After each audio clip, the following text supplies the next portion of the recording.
నష్టాలైనా ఓర్చుకొని ఎంచుకున్నటువంటి మార్గంలో ముందుకెళ్ళాను తప్ప ఎక్కడ కూడా వెనుకడు వేయలే. కాబట్టి దీన్ని మీరు గమనించాల్సిందిగా ఈ సందర్భంగా నేను కోరుతున్నా. మిత్రులారా, నేను భారతీయ జనతా పార్టీలో ఒక కార్యకర్తగా నేను ప్రారంభమైన అక్కడ నుండి ఒక రాష్ట్ర అధికార ప్రతినిధిగా ఒక గుర్తింపు పొందినటువంటి నాయకుడిగా నేను తయారు కావడానికి నాతో పనిచేసినటువంటి కార్యకర్తలే కారణం. బీజేపీ కార్యకర్తలు భుజాన మోసుకొని నన్ను ఇంత దూరం తీసుకొచ్చిండు. వాళ్ళని నేను గుండెల్లో పెట్టుకుంటా, వాళ్ళని కాపాడుకుంటా. ఏ పార్టీలో ఉన్నా నేను గెలిచినా ఓడినా తప్పకుండా వాళ్ళని కాపాడుకునేటువంటి ప్రయత్నం చేస్తా. కాబట్టి ఆ కార్యకర్త సోదరులందరినీ కూడా నేను విజ్ఞప్తి చేస్తున్నా, మీరందరూ కూడా ఆలోచించండి. మీతో పాటు తిరిగినటువంటి వాడిని, మీ మధ్యలో పెరిగినటువంటి వాడిని, మీ కళ్ళ ఎదుటుగా ఎదిగినటువంటి వాడిని, ఎన్నో కష్ట నష్టాలు ఓర్చుకొని ఈ స్థాయికి వచ్చినటువంటి వాడిని. కాబట్టి నాకు వచ్చినటువంటి అవకాశం పూర్తిగా సద్వినియోగం అయ్యే విధంగా మీరు కూడా సహకరించాల్సిన ఈ సందర్భంగా నేను బీజేపీ కార్యకర్తలందరూ కూడా నేను చేతులెత్తి నమస్కరిస్తున్నా.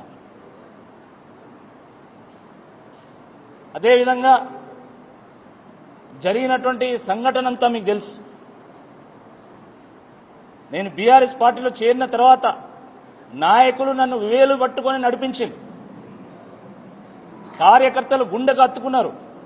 మీరు చూశారు ప్రచారంలో మొత్తం కేటీఆర్ గారు, హరీష్ రావు గారు ప్రతి నియోజకవర్గం తిరిగిన నాతో పాటు, ప్రతి నియోజకవర్గం, ప్రతి జిల్లా తిరిగిన నాతో పాటు వాళ్ళు వేలు బట్టి నన్ను నడిపించారు.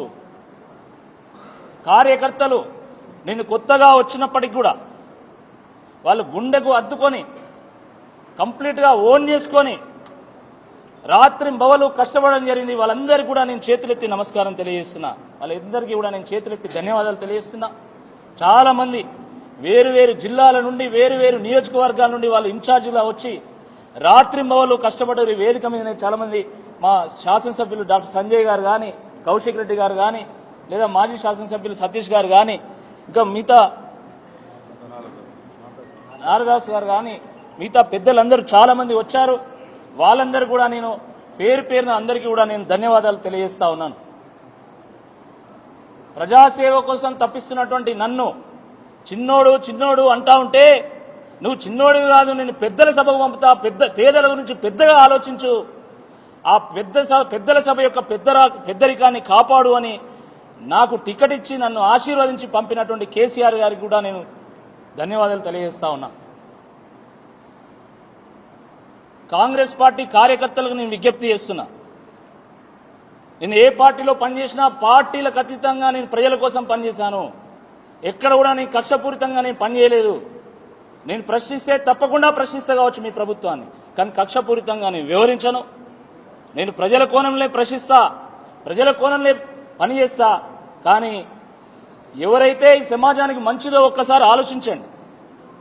రేపటి సమాజం కోసం, భవిష్యత్తు కోసం ఏ నాయకుడు ఎన్నుకోబడితే బాగుంటుందో ఒక్కసారి నేను కాంగ్రెస్ పార్టీ కార్యకర్తలందరినీ కూడా, నాయకులందరినీ కూడా ఆలోచించాల్సిందిగా నేను విజ్ఞప్తి చేస్తున్నా. ఎందుకంటే ఈ ఎన్నిక చాలా భిన్నమైనటువంటిది, ప్రత్యేకమైనటువంటిది. ఇది ప్రయారిటీతో కూడుకున్నటువంటి ఎన్నిక. కాబట్టి నేను అన్ని పార్టీల నాయకులను, కార్యకర్తలను కూడా నేను ఆలోచించాల్సిందిగా నేను ఈ వేదికను నేను విజ్ఞప్తి చేస్తున్నా. నేను బీఆర్ఎస్ పార్టీ యొక్క సైనికునిగా గుండెను తట్టి గులాబీ దండు కడతా. తప్పకుండా నేను ఎన్నుకోబడితే తప్పకుండా కేసీఆర్ గారి నాయకత్వంలో మళ్లీ రాష్ట్రంలో ప్రజలు సుఖ సంతోషాలతో జీవించే విధంగా వారి వెంట ఉంటా, వారికి ఒక సైనికుల్లాగా పనిచేస్తా.